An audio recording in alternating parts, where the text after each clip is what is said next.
Well, let's get a reaction now on the latest developments in the House inquiry on the budget spending of the Office of the Vice President and the Education Department when it was still under Vice President Duterte. Joining us now, Batangas 2nd District Representative Gerville Luistro. Congresswoman Luistro, good afternoon to you. Thanks for joining us today and welcome to the program. Good afternoon, Karmina, and thanks for having me in your program. All right, what is clear to you now after that hearing yesterday? A lot of revelations made, a lot of unanswered questions as well. What is the picture that's forming in your mind now, Congresswoman? It appears to us, Karmina, that the confidential fund of not only the OVP but even the DepEd were not utilized properly at the very least, no?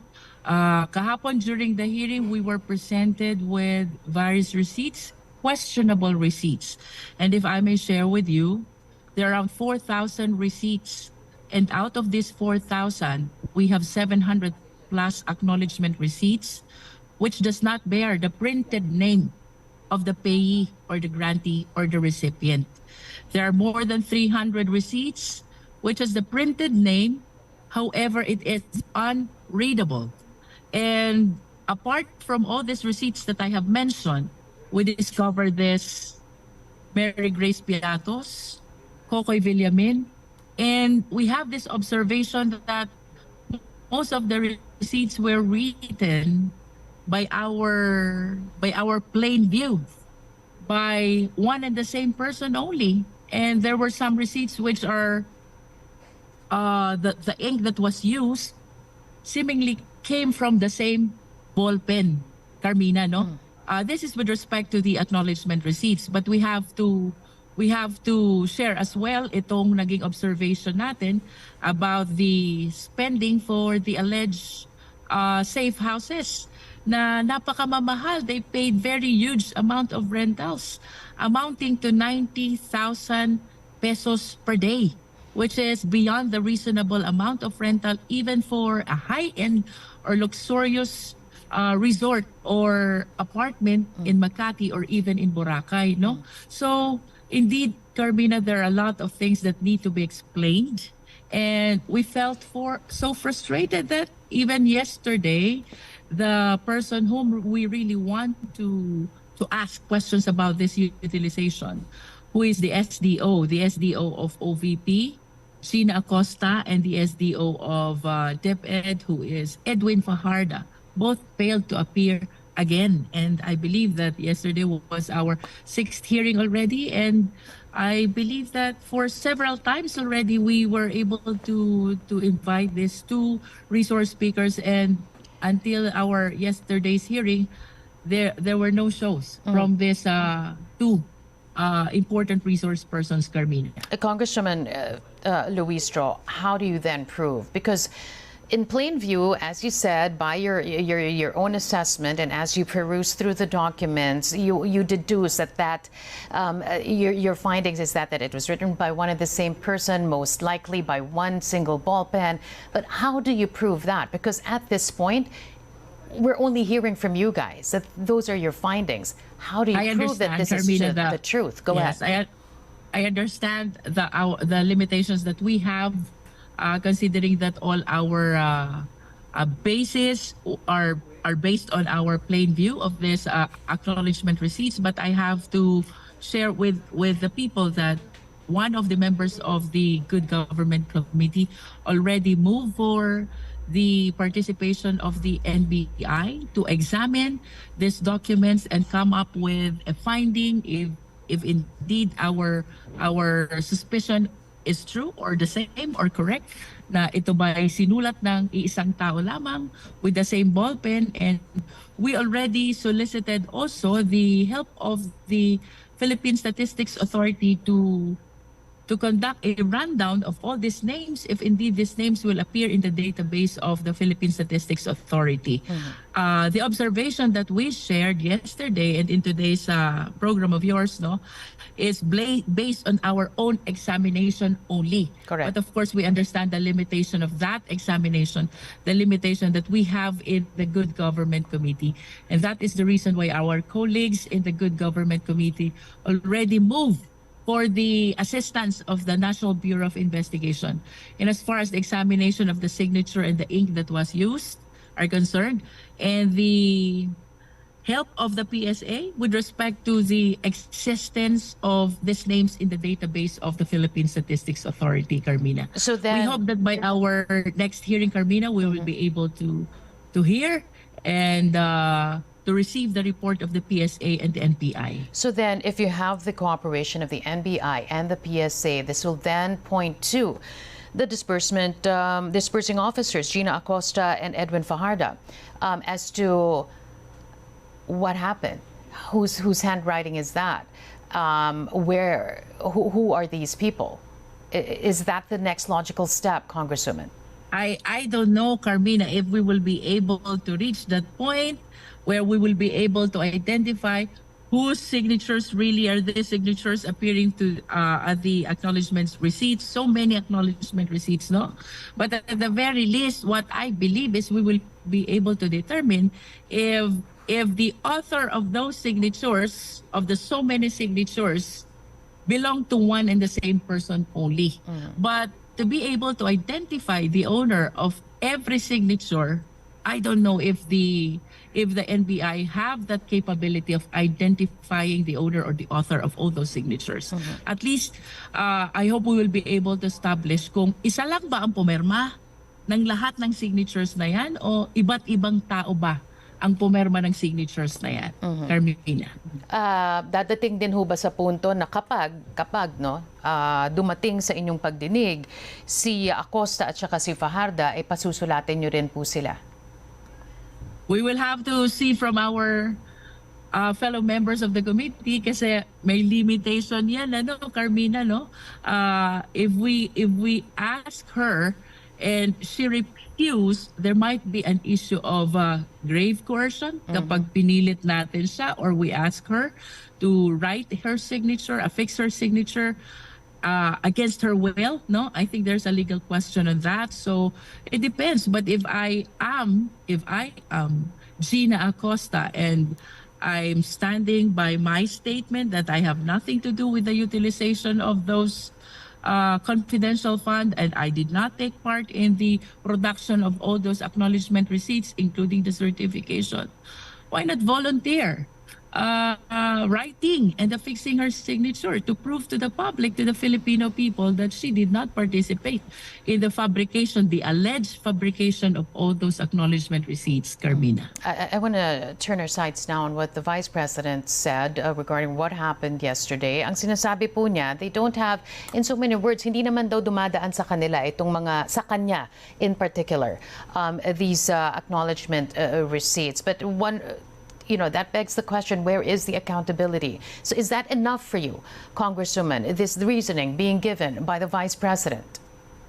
With all due respect, Karmina, I believe that the plain denial is very hard to accept because, first and foremost, we know that she is the head of the agency. Second, instead of taking advantage of the opportunity to explain what happened with respect to the utilization of confidential funds, she opted not to attend. And third, itong mga trusted niyang tao like Gina Acosta and Edwin Fajardo, the Special Disbursing Officer of the OVP and the DepEd, until our yesterday's hearing, refused to attend and shed light to all the issues surrounding the confidential fund of both offices. And fourth, yung ating resource speaker kahapon, alam natin how close her association is with the Vice President. Kept on claiming na wala siyang alam. Attorney Salaika Lopez has been with the President since 2010 when she was still the city administrator of Davao, 2010 to 2013, and then 2016 to 2022. Pagkatapos naging COS pa siya ng OVP. How come itong napakalaking pera allocated for confidential fund, wala siyang nalalaman?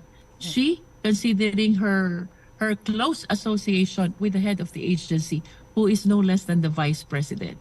Mahirap mag-depend, Karmina, dun sa plain denial ng ating Vice President. I think it will be best if she will be giving her under oath explanation before the Good Government Committee, Karmina.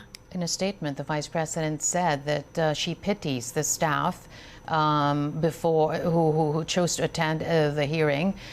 In so many words, she is saying her staff members are being persecuted by the committee. Your reaction to that, Congresswoman? We are not persecuting anyone, Karmina, and we stand firm that what we are doing is an inquiry in aid of legislation. As a matter of fact, we had our initial discussion already on the legislation that we will be coming up with, considering the abuses that we have seen and established already in terms of the use of confidential fund. Two important questions that we have to thresh out here, Karmina. Number one, sino ba talaga ang dapat bigyan ng confidential fund? And number two, considering the confidential nature of the fund, what are the restrictions that must be imposed without, of course, compromising the purpose of this confidential fund? Ang nakakalungkot kasi dito, Karmina, we understand the purpose. We understand that the confidential fund is intended for promotion and maintenance of national security of the country. Kaya lang, considering the very significant purpose of confidential fund, bakit naman ganito ang nagiging observations natin on how the same was utilized? Dapat sagrado to. Dapat sinunod natin strictly the rules of the joint circular. Anong nangyari sa auditing, Karmina? It was merely a checklist. Yeah. May AR ba? Check. May certification ba? Check. What else? May accomplishment report ba? Check. And then when we look into the details of all these documents, ito yung nakita natin. Names which are unreadable. Names like Mary Grace Piatos, Kokoy Villamin.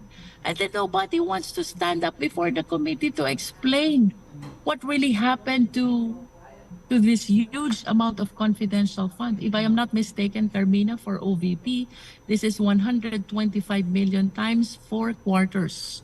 The last quarter of 2022 and the 3 quarters of 2023. And then for the DepEd, this is 37,500,000 times 3. First quarter, second, and third of calendar year 2023. No? We have to consider also, Karmina, na itong mga tao like Atty. Zuleika Lopez used to work with the VAU LGU.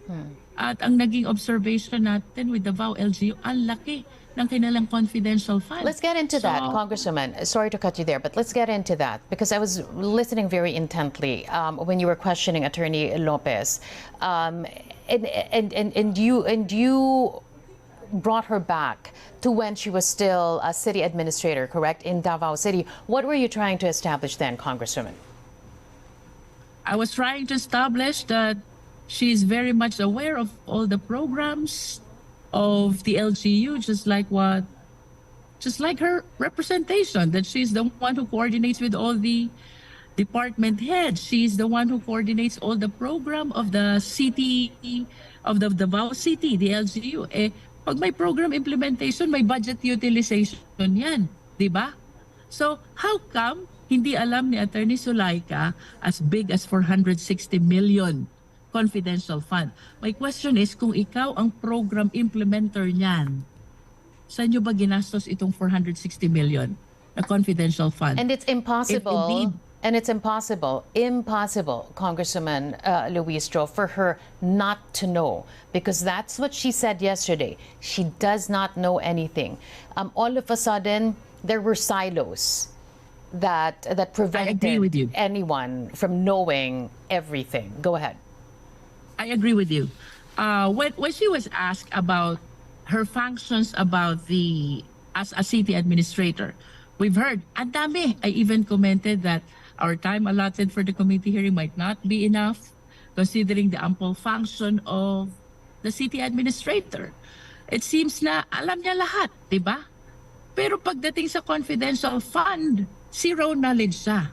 And if we will be comparing her answer with respect to the confidential fund of the OVP, the same thing as COS, She coordinates programs, she coordinates all offices, she implements all the programs. And let us always remember, all programs presupposes budget. Eh kung may hand ka dun sa budget, hindi mo ba mapapansin ito? Napakalaking pondo ng confidential fund. And when confronted about confidential fund, very standard ang sagot niya. Wala akong alam about confidential fund. And let us look back again kung gaano ka-associated si Atty. Zuleika Lopez sa ating Vice President. It is really hard to understand, it is really hard to believe that wala siyang knowledge at all about the confidential fund. Finally, Karmina. Congresswoman Luistro, we heard it from the Vice President herself. Ang sinasabi din niya, the biggest challenge for her right now is also how to help her staff amid what's happening there in Congress. How can the Vice President help her staff? I think the best way to help the staff is to stand before the committee and shed light on the issues surrounding the OVP and the DepEd confidential fund. After all, she's the head of the agency. And all these people are just key officials whom she appointed. As a matter of fact, there's one comment from one of our colleagues.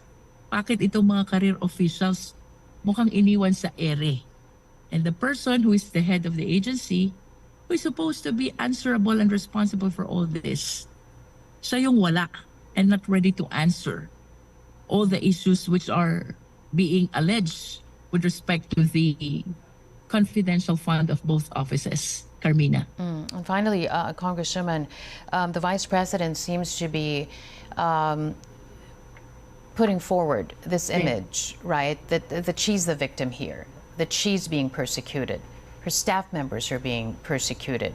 Is she the victim here, Congresswoman? She is not the victim, Karmina. I hope the people understand that as part of the power of the Congress, we do not only pass laws, we do not only approve budget, we also oversee whether all these agencies follow or implement strictly the budget legislation which have been approved already by the Congress. No, we may understand that by oversight function, Karmina, we have the function and the responsibility as well to see to it that the budget legislation, the General Appropriations Act of 2024, and even of the past years, are strictly followed by the concerned agencies. At eto na nga po, in the exercise of our oversight function, we discovered all these issues. We discovered all these questions left unanswered concerning the confidential fund of both offices. And in line with our main purpose, and that is to legislate, because of the exercise of this oversight function, we are inclined now to come up with a law, with a legislation, which will safeguard itong pondo, pera ng taong bayan, to keep it safe from the abuses of all our fellows in the public service, Karmina. But indeed, wala pong persecution dito. We're not going against anyone. We're trying to enhance our laws. We are investigating in order to come up with better laws which will safeguard the public funds. Because ito po ang oath of office natin.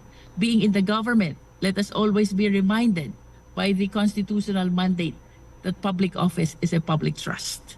Karmina. Congressman Gerville Luistro there from the 2nd District of Batangas joining us this noon. Thanks again for taking our Zoom call. Take care. Thank you.